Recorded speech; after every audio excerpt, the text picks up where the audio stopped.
All right. Well, my name is Jamie, and I'm a primary health trainer here at WAFA. And the webinar for this afternoon is accreditation for nurses in general practice on behalf of the Quality Improvement Team. Before we get started, I will just do a quick welcome to country and acknowledge and pay respect to the traditional owners and elders of the land that we are meeting on today, recognizing their diversity and the significant importance of their cultural heritage, values, beliefs, and self-determination in contributing to the positive health and well-being of the community. And without further ado, I will pass over to our speakers. Thanks very much, Jamie. My name's David Osman. I'm a practice manager and practice owner. I'm based in Victoria, and I'm also an accreditation surveyor. So hopefully later on in today's webinar, we might be able to help you with some questions that you have in regards to the RACGP standards or any clarifications that might help you with accreditation. Over to you, Cassandra. Hi, my name is Cassie. I'm the Quality Improvement Coach for Perth Metropolitan Southwest Region. I've been a registered nurse for 9 years, primarily working in primary healthcare as a practice nurse, nurse manager or practice manager, and I've also worked in aged care as a clinical care coordinator. Over the years, I've gained extensive experience in compliance and quality improvement, including participating in multiple accreditation assessments. As a nurse manager, I led several practice nurse accreditation areas, including training and upskilling new staff for the RACGP standards. I'm passionate about ensuring that nursing in general practice is both effectively utilised and recognised for its vital role in primary care. And over to you, Chloe. Thanks, Cassie. I'm Chloe. I'm the Quality Improvement Coach for Perth Metropolitan Northwest. I've worked in a wide variety of healthcare roles. I started out on reception. I worked as a practice nurse and in healthcare management. So throughout these roles and working for different organisations, I've had a lot of experience in undertaking various accreditation processes with different agencies and working within governance and quality improvement. I'm going to hand back to Cassie to go through today's content. So here we have our session outcomes, which are the role of quality improvement and accreditation, understanding accreditation standards and requirements, best practice for maintaining compliance, the role of practice nurses in achieving accreditation standards, and practical strategies to support accreditation readiness. The Royal Australian College of General Practitioners, RACGP, is the professional body for general practitioners in Australia. The RACGP's mission is to improve the health and well-being of all people in Australia by supporting GPs, general practice registrars, and medical students through its principal activities of education, training and research, assessing doctors' skills and knowledge, supplying ongoing professional development activities, developing resources and guidelines, and developing standards that general practices use to ensure high-quality healthcare. The accreditation assessment and its requirements are based on RACGP guidelines. These guidelines contain a wealth of information about each criteria that needs to be met, how to meet them, and why they matter. The RACGP have developed the Standards for General Practice's 5th edition to protect patients from harm by improving the quality and safety of healthcare services. These standards also help general practices identify and address gaps in their systems and processes. Additionally, there is also the Infection Prevention and Control Guidelines that contain additional information about the criteria of infection control you find in the 5th edition standards, making it also essential to be reviewed before the accreditation assessment. If this is a staff member's first time going for accreditation, it's important they know where to look. You'd be surprised how often new nurses or admin staff are expected to prepare for accreditation without even knowing that these standards exist to guide them. And unfortunately, the knowledge from previous workers and previous policies alone are not enough to be ensuring you're performing best practice. That's why it's essential to include RACGP standards as a part of onboarding for any new staff members whose roles are directly related to maintaining any of the standards for accreditation. On this slide, we have a list of approved accreditation agencies. If you want your general practice to be accredited, you must select an approved accreditation agency from this list. The agency you select will work with your practice to help you prepare for the accreditation process. They will also appoint a team of surveyors who visit each location from which your practice operates to assess your practice against the standards. Some of the accreditation agencies, such as AgPal, also provide online webinars that can help you in preparing and educating new staff in the standards. So now let's take a look at quality improvement, or QI. The RACGP defines continuous quality improvement as an ongoing activity undertaken within general practice with the primary purpose to monitor, evaluate, or improve the quality of healthcare delivered to practice patients. QI involves regularly reviewing and refining your practice's systems, structures, and clinical care. QI activities are a mandatory requirement for practices who want to be accredited against the RACGP standards and to be receiving the PIP QI payments. When QI is embraced as a whole team approach, it drives positive change across key areas such as better patient outcomes, enhanced patient safety, higher patient satisfaction, greater patient efficiency, culture of continuous improvement, and stronger, more viable business sustainability. Quality improvement is nothing new, and practices are doing it every day, probably without realizing it. The key is to document quality improvement activities so systems and processes can be reviewed to ensure continuing improvement in service delivery and patient outcomes. So what is QI coaching? QI coaching is a process for which our QI coaches deliver external support to primary care practices to improve the quintuple aim outcomes. Quality improvement coaches work with practice teams in a variety of ways and can be adaptive to the practice and QI needs. At a practice level, QI coaches can provide tailored support, resources and expertise, help identify areas for improvement and implement solutions, and use a data-driven approach to effectively drive quality improvement. We also help your team develop skills to help tackle new quality improvement initiatives, build the internal QI capacity needed for creating and maintaining quality improvement within your practice, and promote a multidisciplinary team-based approach to quality improvement, improve strategies for health promotion and chronic condition management and prevention, and can provide assistance in documenting and capturing your quality improvement. So how can you capture and document QI? This can be done via the utilization of quality improvement tools such as a QI register and a PDSA. All QI activities, no matter how big or small they are, go into a quality improvement register, and activities where you can monitor change and outcomes goes into a PDSA. It's important to remember to document the proposed QI activity before commencing the activity itself to ensure that it's time for reflection, and a PDSA is the perfect way to do this. So what is a PDSA? A PDSA stands for Plan, Do, Study, Act, and is a systematic series of steps for gaining valuable learning and knowledge for the continual improvement of a process. Section 1, Plan. This involves identifying a goal or purpose, creation of change ideas, formulating a theory, and defining measuring outcomes. Section 2, Do, is where you document the steps to achieve the goal and is also where you begin to implement the plan. Section 3, Study. In this phase, you analyze the data collected during Section 2, the Do phase. This involves comparing the results to the expected outcomes to see if there are any differences. This step is crucial as it helps to understand what worked, what didn't, and why. And then the final section is Act. So based on the analysis, you decide whether you want to adopt, adapt, or abandon this change. If the plan was successful, you might want to implement it on a larger scale. You would list this as adopt. If it wasn't successful, you might make some adjustments and run through the cycle again, which is adapt. An important thing to remember about a PDSA is that it can be repeated over and over as a part of a continuous improvement process. If the PDSA didn't work out or it needs some changes, there is no need to delete, edit, or overwrite the work you previously did. All you need to do is duplicate the PDSA and make the amendments to the new document, creating an additional cycle. You would then change the start date to the day you implemented the new change and end the previous PDSA. Each PDSA builds on the previous one, leading to incremental improvements over time. And the previous unsuccessful PDSA shows you reflections, lessons learned, which is all a part of quality improvement. In summary, a PDSA is a simple yet effective tool for driving continuous improvement.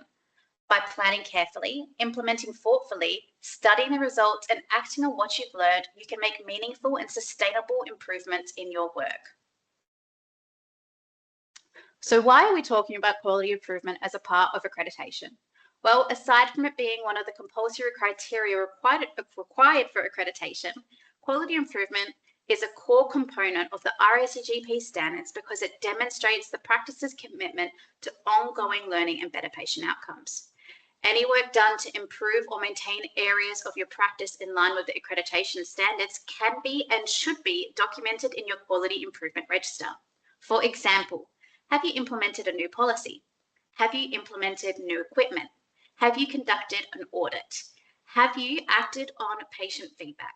Have you introduced workflow enhancements? Or have you recently completed staff training? All of these can be quality improvement activities. Training and quality and continuous professional development, CPD, also contribute to quality improvement. CPD and quality improvement are naturally linked. Engaging in CPD activities often leads to the identification of areas for improvement within your practice. For instance, learning about new clinical guidelines or treatment protocols can highlight gaps in your current practice that need to be addressed through quality improvement initiatives.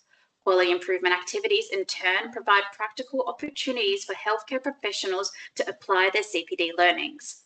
By implementing structured interventions and measuring outcomes, practitioners can see the impact of their continuous learning efforts in better patient outcomes. CPD that contributes to quality improvement in your practice can also be documented in the Quality Improvement Register. Accreditation bodies look for evidence that practices are not only meeting baseline requirements, but they are also identifying areas for improvement and implementing changes. Quality improvement activities such as audits, patient feedback, and workflow enhancements show your practice is proactive, reflective, and focused on delivering high-quality care.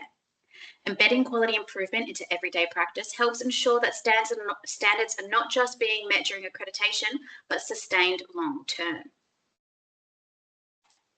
So, quality improvement and RACGP. This slide outlines the RACGP indicators related for quality improvement activities. Here, I'll highlight the key areas for reflection and some ideas to help you meet the criteria. Firstly, criteria A, the quality improvement team lead. So who is this team member? Who is the team member responsible in your practice? Previously, this role used to fall on the responsibility of the practice manager. But recently, this role has been shifted to the nurse's responsibility due to practices wanting to increase quality improvement activities that revolve around clinical outcomes, health promotion, chronic condition management, and data-led initiatives. At your practice, could you create a quality improvement team made up of team members of clinical and admin staff? Do you need to document the responsibilities of this role in a position description to ensure the QI team lead maintains compliance in this area? For this criteria, you must have a QI team lead and educate the QI team lead about their roles and responsibilities. The next two areas, B and C, are related to sharing information and getting feedback from your team. How is your practice currently implementing quality improvement activities? Do you discuss this with your team before commencing? Do you get feedback from your team about how those activities went? Does your team have an opinion on planning future quality improvement activities? Could you utilize resources such as health promotion calendars to structure activities around upcoming health-related events? Could you allocate time in each team meeting to discuss quality improvement suggestions and feedback? Could you implement notice boards or suggestion and feedback boxes in your staff room the team can use to contribute their ideas, which is great for staff who are shy or want to submit feedback anonymously? And could you create short surveys for your team to complete that are incorporated into a quality improvement plan? For these criteria, you must share quality improvement and patient safety information internally. You must seek feedback from your team about quality improvement and practice systems. You must have a system to identify quality improvement activities, and you must keep a record of feedback from the practice team about quality improvement systems. And lastly, D, what were your practice quality improvement in the last 3 years? Would all your team members know what these are? Are they informed of the quality improvement activities? Could you include quality improvement as a standing agenda item at team meetings to keep team members informed?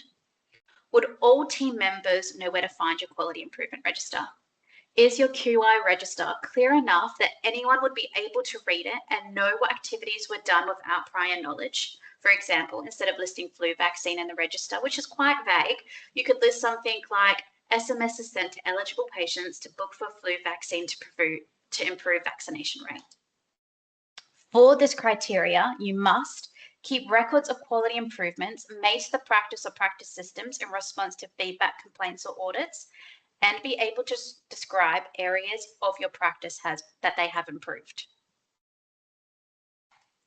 Maintaining compliance. While accreditation is valid for 3 years, practices are expected to continue to operate in a compliant manner throughout this period. An essential part of maintaining compliance is dividing the work evenly according to scope and having a designated person responsible for maintaining continuous compliance of that standard after accreditation, including setting up regular intervals for review. As stated by RACGP, having clear lines of accountability and responsibility is a part of good governance, and it encourages continuous improvement in safety and patient care. This highlights the importance of ensuring you sit down with your team and clarify awareness of their roles and responsibilities in accreditation, as assumptions can lead to non-compliance. These people responsible for maintaining compliance need to be regularly checking the RACGP website for any updates or amendments to the standards to ensure the team are working according to current best practice. As you may know, the RACGP are working on a new version of the standards, the 6th edition, which is expected to be released in early 2026. Keep an eye out for the second draft to be released soon on the RACGP website for GPs to review and provide feedback on before the final edition is published. And now I'll hand over to Chloe, who will be going through common nurse accreditation responsibilities. So practice nurse responsibilities. Practice nurses' roles vary between organisations, so we can't give an exhaustive list of responsibilities. Often they tend to act as lead on the accreditation guidelines that relate to clinical matters. The responsibilities on this slide are the most common and perhaps the largest and are the ones that we'll expand on throughout the webinar. The main nursing responsibilities we'll focus on here are quality improvement, which Cassandra has already gone through. We do find that QI works best when approached as a multidisciplinary team, but often the nurses are the driving force, particularly with clinical activities. Vaccine and cold chain management, infection control, including sterilisation, and health summaries. First, the vaccine fridge. Maintaining vaccine potency is critical for effective immunisation practices, as is having the required documentation to prove this.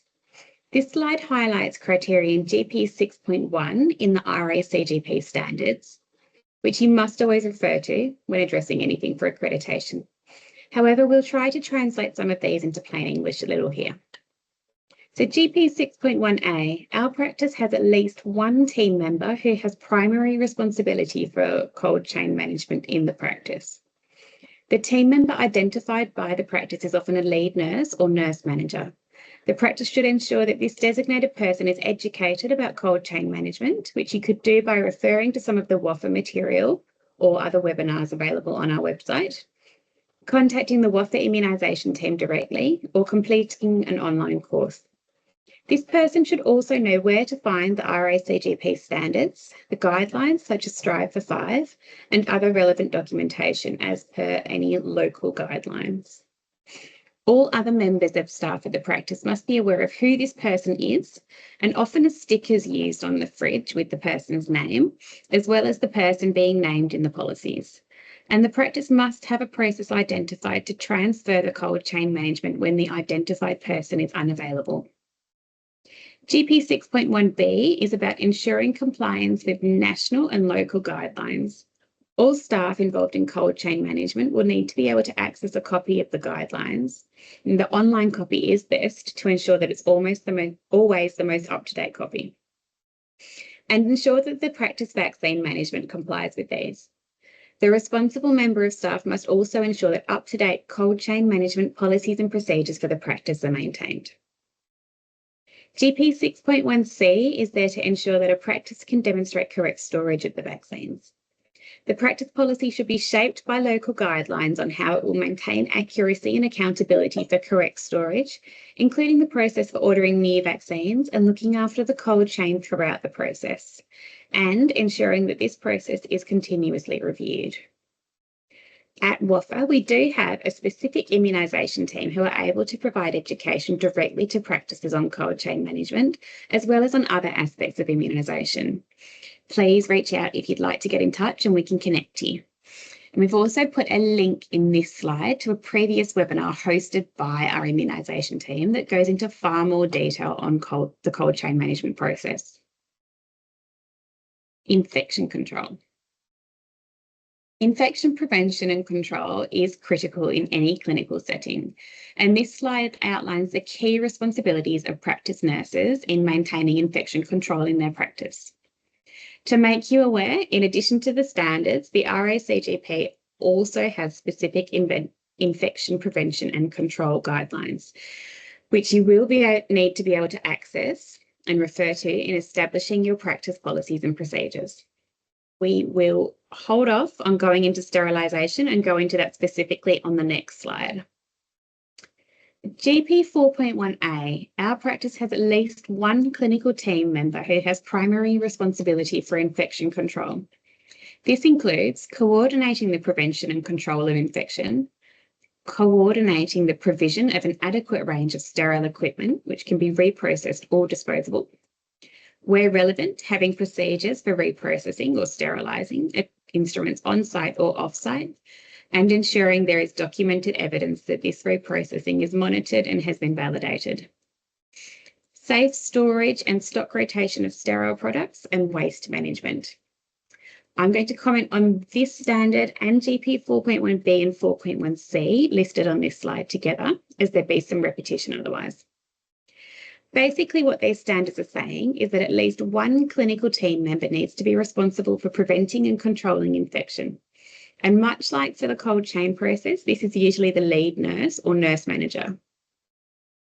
Whilst infection prevention and control are the responsibility of everybody at the practice, the person identified needs to lead on guiding the practice-wide policy and continuously updating it in response to best practice, current health concerns or pandemics, and ensure they take responsibility for educating other members of staff around infection prevention and control. This person should also ensure that all staff involved in the sterilisation process are appropriately educated on reprocessing and or on the use of single-use items and appropriate waste management. This should all include ensuring the practice-specific policy is clear enough that another member of staff could pick it up and continue this role in their absence. GP 4.1d is about educating all staff members and should include establishing a process for keeping patients with communicable diseases away from other vulnerable patients, where to access and how to appropriately use PPE, some hand hygiene education, and there are resources provided online by the government for both clinical and non-clinical members of staff, and the safe management and disposal of anything potentially contaminated with clinical waste, including sharps and blood or body fluid spills. GP 4.1e is about educating patients. Simple ways to ensure this standard is met include having processes documented in the infection control policy, messaging on booking systems or telephone waiting messages, and signage around the practice. Reception staff should also be trained to screen patients at check-in for signs of respiratory infections or bleeding, etc. We'll move on to sterilisation. We'll go into this aspect of infection control a little deeper, as it's often a process that accreditors take great interest in. The separate RACGP infection control guidelines will assist you in obtaining further information here. Standard GP 4.1F is about ensuring that all reprocessing of instruments is tracked and logged, ensuring accountability for the sterility of items, and to ensure that there is a record of all items used within a patient's file in case anything needs investigating down the track. Practices choosing to reprocess on site as opposed to using single-use only items or engaging an external facility to reprocess need to have robust and well-documented processes in place that ensure they comply with all aspects of the RACGP guidelines. These processes should address everything in the link on this slide to table 10.3, which breaks down all steps in reprocessing the instruments. It is also worth accessing the other link at table 10.4 to further understand where some common reprocessing errors occur. As per the arrows at the bottom of this slide, it's absolutely imperative that the work area that the process occurs in has had the flow from dirty to clean mapped out and is clearly signposted. This ensures that dirty reusable medical devices do not come into contact with clean reusable medical devices. There also needs to be a good supply of PPE for various stages of the process. This all needs to be documented and all staff involved in the process trained and reassessed annually for competence. Health summaries. Much like for a lot of practice policies, it could be argued that keeping up-to-date health summaries on the patient's records is the responsibility of everybody at the practice. And certainly there can be elements of this for each role, but it is often the practice nurse that will end up pulling everything together. The RACGP standards state that active patient health records will contain all the information, where relevant, listed under standards 2.1b and 2.1c on this slide. For anybody unsure, the RACGP defines an active patient as one that has been to the practice at least 3 times within the last 24 months.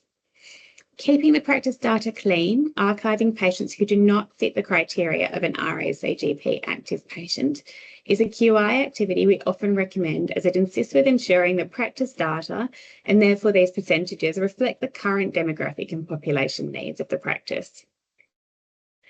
Ideally, the RACGP would like to see practices having current health summaries for all active patients, but to satisfy this criterion, you need to have a record of known allergies for at least 90% of your active patient health records and the current health summary for 75%. Patients with no known allergies still need to have this recorded rather than just leaving it blank, so that it's communicated to all staff at the practice. If your practice uses a hybrid health record system, you must record the patient's allergy status in whichever system is used for prescribing.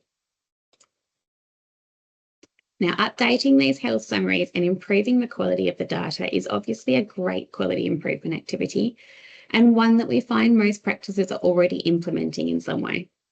We're always happy to guide you through these processes and have multiple ways we can assist. For example, practices using Primary Sense might be aware that there's a report entitled Accreditation that displays this data. We can provide suggestions and simple PDSAs around improving this data and the processes around collecting it. Other nurse responsibilities. As we can't cover everything in great depth during this webinar, we're highlighting here some other responsibilities that may fall under the practice nurse, as it varies so much throughout practices. These could include looking after the inventory of equipment, stock expiry and rotation across the doctor's bag, the treatment room, consulting room consumables, PBS and sample medications, possibly including Schedule 8 management in some practices, and emergency equipment and drugs. Additionally, nurses can be involved in health promotion. This has a wide range and could extend from a practice-wide QI activity featuring a particular health week or screening option, or it'd be as simple as promoting available vaccines to eligible patients on an opportunistic basis. Nurses may need to maintain risk registers, which help in identifying and mitigating potential hazards, as well as staff training registers or staff immunisation registers.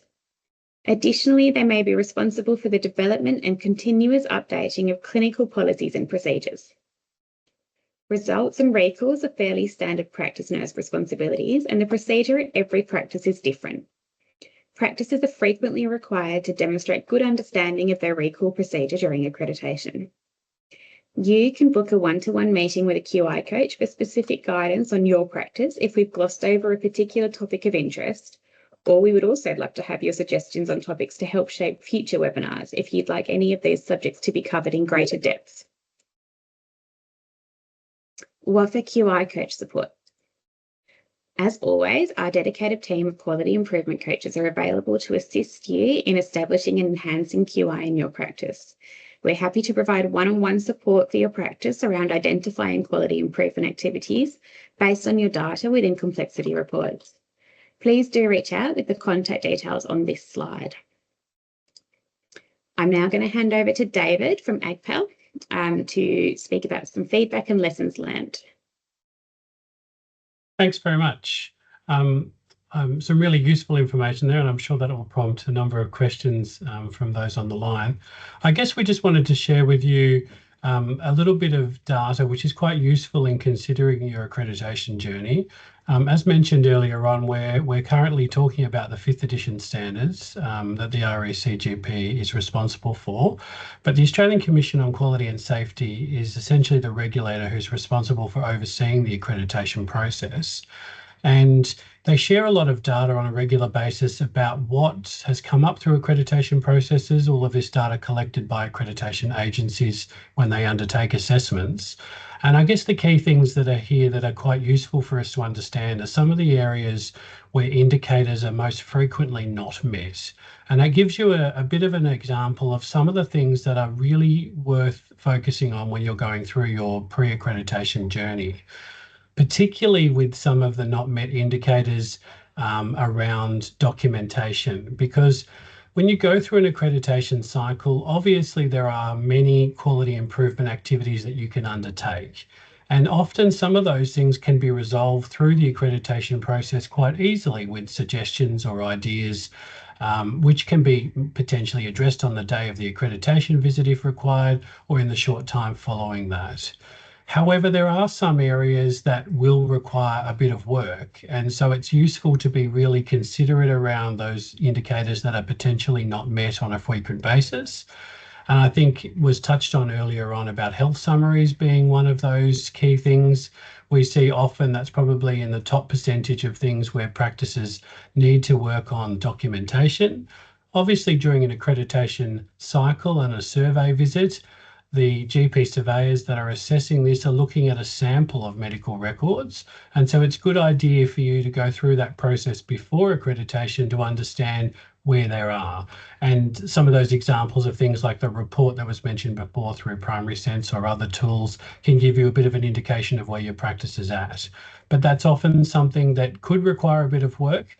Practice nurses are often very much involved in that process as drivers to help some of the GPs get their documentation up to speed following an accreditation, and you can drive that process a lot beforehand as well. The other key one obviously relates to documentation normally, and that's about qualifications, documentation available about CPD. I think sometimes practices often underestimate how valuable it is to be recording this information on a frequent basis rather than just leading up to accreditation. So many practices consider one of the best ways to be able to ensure you're ahead of the game in terms of qualification and information is to have a regular process in place to check in on all of those CPD requirements. I know many practice nurses and practice managers describe it as a bit of herding cats when it's trying to get GPs to provide their CPD. Practice nurses can drive some of that process when you're recording the internal professional development and all of those things that you do on a day-to-day basis as well. The other thing to note here from this report, I think that is really important, are the critical issues, and they're things which sometimes require escalation.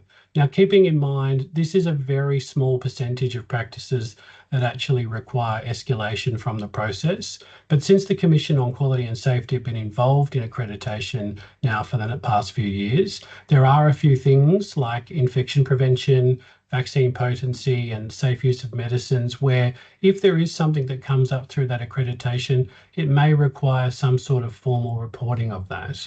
Again, it's a small percentage of times that that's an issue, but focusing on making sure your systems and processes are really thorough around those prevents any of those issues being identified during accreditation and through a survey visit. So probably just focusing on some of those areas that are not met frequently will help you in that journey when you're going through accreditation. So have a look at those in your practice when you're going through that cycle, and make sure you don't leave it till that last couple of months before the accreditation, because obviously, as highlighted by the speakers earlier, this is an ongoing quality improvement activity. And so if you've got documentation to support throughout the accreditation cycle, you'll be much better off in ensuring that those indicators are not met at the time. I think we're going to move to see if there are any questions. Lovely. Thanks so much, David, and thank you, Cass and Chloe, for your insights as well. So we've come to the Q&A part of our webinar this afternoon, and we do have a couple of questions. So if you do have any questions that you would still like to ask, please also raise your hands, and we can just pop your mics on and we can get those answered for you. The first question is regarding sterilization. Do we also need to keep a record for disposable sterile equipment or just reprocessed instruments? So the explanatory note for this indicator says that all instruments, and what is suggested in there is that where sterile single-use items are used, it's ideal that you may have a separate process, a separate chart or a separate register of that information, but anything that we use in that space needs to be recorded. And that means that later down the track, if you have a contact from a company that supplied you with an instrument, you're able to identify that potentially there has been an infection prevention breach through their process, and you can contact patients and you can follow that process. So anything we use, but it's suggested in the explanatory notes that it's ideal to keep those two things separate. So if you are using reusable sterile items and those single use, that you might want to keep two registers of that process, but you do need to keep a record of. Perfect. Thanks, David. The next question is, what are some ways practices ensure that their active patient health records contain a current health summary and record of known allergies? I guess often what practices will do in this process is probably try and utilize some of the tools available. And I think the team mentioned before Primary Sense being one of those, but there obviously are a number of tools that are available to review records on a regular basis. And, to that point that I mentioned before, not leaving it until, a couple of weeks or a couple of months before accreditation, because the standards are really clear about minimum requirements. And so if you find that 60% of your patients don't have known allergies recorded, then you're going to be in a bit of a situation where you've got a lot of work to do before you go through an accreditation process. So using Quick UI tools is really important in that process. But I think the other thing that I mentioned before too is practice nurses can be a big driver of this process. Often we say to practices that through health assessments, care planning, all of those types of activities, nurses are often in the driving seat in terms of collecting data and information. And even for practices where you've got patients that have been, patients of the practice for a long time, often doing things like updating patient registration forms or having a new health information form filled out by patients on a regular basis can help update some of those things. So there's a whole lot of strategies there, but the main thing is not leaving it until you go through a process of identifying, actually, we've got an issue here, and what does that look like for our practice? So trying to keep maintaining that. And I think just, something which is a little bit of a work in progress, but the team touched on the fact that we're moving towards the 6th edition standards probably sometime next year. And whilst the draft is still a draft and we haven't got confirmation of exactly what those final indicators will look like, I think the last draft we saw of that indicated things like 100% of active patients would need to have allergies indicated or known allergies recorded. So, if we're changing the parameters and we're raising the bar around that, and that's often what the standards is doing, it's often taking, as we move into the next edition, both for the college standards and the IPC guidelines, we're often moving to the next level, I guess, of those things. So it's being aware of that and being on top of it. Perfect. The next question is, when preparing for accreditation, do you have any suggestions of the main areas to focus on for practice nurses, or a template of some sorts to work through, checklists, etc., to ensure compliance? The second part of that, and I wonder whether the team might have, I know they've got a lot of resources on the Practice Assist website that might be a good place to start with checklists. Did you want to comment on those types of resources?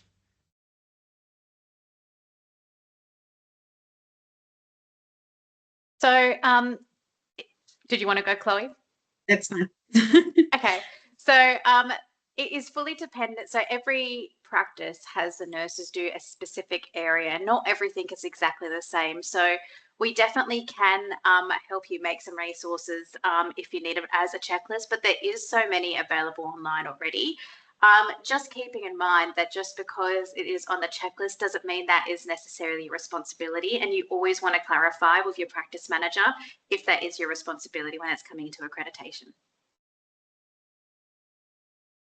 And I think just to add to a point that was made earlier about tools and resources in preparing for accreditation. So obviously, the WAPA team have got fantastic resources available on Practice Assist, but when you go through the journey of starting an accreditation with whichever accreditation agency you go through, one of the first stages in that process is undertaking, essentially a self-assessment against the standards, where you go through as a practice. And I think it's absolutely critical that you do this as a team, that not just you designate one person within the practice to go through, but that you actually sit down, use this as a quality improvement exercise to identify all of the standards that need to be met for accreditation and who's going to take responsibility for them. So that's a really good starting point, because it's an opportunity for you to go and have a look at each of the standards. How do we meet them currently? Is there any work to do? And then you can develop that action plan around who's going to take responsibility. And if that process happens really early on in your accreditation journey or your re-accreditation journey when you go through the next cycle, then you can develop that action plan. And some of the things that practice nurses will be pivotal in supporting will be some of those things around documentation, many of the things that Cassie and Chloe talked about throughout the webinar today. But there will be something that's unique to that in your individual practice. So that's something you really should do as a team. Perfect. Thanks, David. Our next question is, for the BMI requirement for accreditation, is there a minimum age, or do we actually need 75% of active patients BMI recorded? Same goes for the other data quantity-based requirements seen on the primary sense accreditation report. It's an interesting question. So the active patient records current health summary is applicable to all patients within the clinic. However, if you look at the way that the indicator for the health summaries works, it's pretty clear that it's asking specific questions and that you have a process around the relevance of those questions as well. So when it's assessed, for example, smoking status of a 5-year-old is not going to be something that's going to be relevantly looked at by the general practitioner, but it's having a process that you identify. I think the best tool that you can use for assisting GPs in understanding the requirements is to outline what it is in the indicator that covers off health assessments and what each patient active record needs to have. And then you can identify what is relevant to those. So for patients that visit the practice just once, that's obviously why the indicator looks at whether they're a regular patient or not, because you may not have the opportunity to go through a full health assessment if it's not relevant to that individual presentation. And the same thing applies to age. Whilst the indicator doesn't say there's a minimum age for any particular requirement around it, obviously the sense of what's appropriate is something that's going to be looked at when the indicator is assessed. Perfect, thank you. Next question is the standards applicable to all states in Australia, or are some of the criteria state specific? So the RACGP's standards are applicable across all jurisdictions. The thing to be mindful, and this applies, with any accreditation standards, but specifically as well with the 5th edition, there are particular state and territory requirements that you need to be aware of. So from the perspective of things like infection prevention, particularly around vaccine management and potency, there will be state guidelines that you also need to be aware of. And it's really important, I know in Victoria there are slightly different requirements that we have around some of the education requirements for our staff. poisons and drug requirements can be different from each state as well. So what we always make sure that practitioners should be aware of, you need to apply the appropriate state and territory requirements as well to any of them. And the standards do talk about that. So when it talks about medicines, it refers to ensuring that medicines are managed in accordance with the appropriate state and territory legislation. And so you should know what that means. For poisons control, for example, you should know what the requirements are in Western Australia or wherever you are, as opposed to what it is in other states. But the standards themselves apply across the country. Lovely. And our last question is specifically for you, David, actually. And it is that you mentioned you were a practice owner / manager. What do you think are the hardest parts to achieve, and what are your tools for addressing these? That's a great question. Look, owning a practice in today's day and age is really difficult. The biggest thing that is really important in all practices, whether you own one or part of one, is making sure that you have a team around you that have the appropriate skills. So from my perspective, being a non-clinician, I need to surround myself with clinicians and people who have those skills. So I need to have, the best possible practice nurses and the best possible practitioners who can drive the clinical side of the business. I can support them. I can drive the business. They can drive the clinical side of things. But that collaboration. So I think it's the same about accreditation. The practice manager, the practice nurse, the practice principal, whoever, you've got to have that quality team together to get through an accreditation cycle. And it's the same as what you do any day when you're running your accreditation process or any quality improvements. It's having a team-based approach, and accreditation is very much about that as well. Perfect. Thanks, David. Well, I think that brings us to the end of our Q&A section. We don't have any other questions, but that was really great. Some really great insights there. I just want to thank you, David, as well as Chloe and Cass, for bringing your expertise to the webinar today. And just to close off, I just want to promote our upcoming webinar. So on the 10th of September, we're going to be looking at doing something similar for older adults, and then on the 19th of November doing it for men's and women's health. So stay tuned. We will be sending out some promotional material around that, so you can also register for those webinars as well.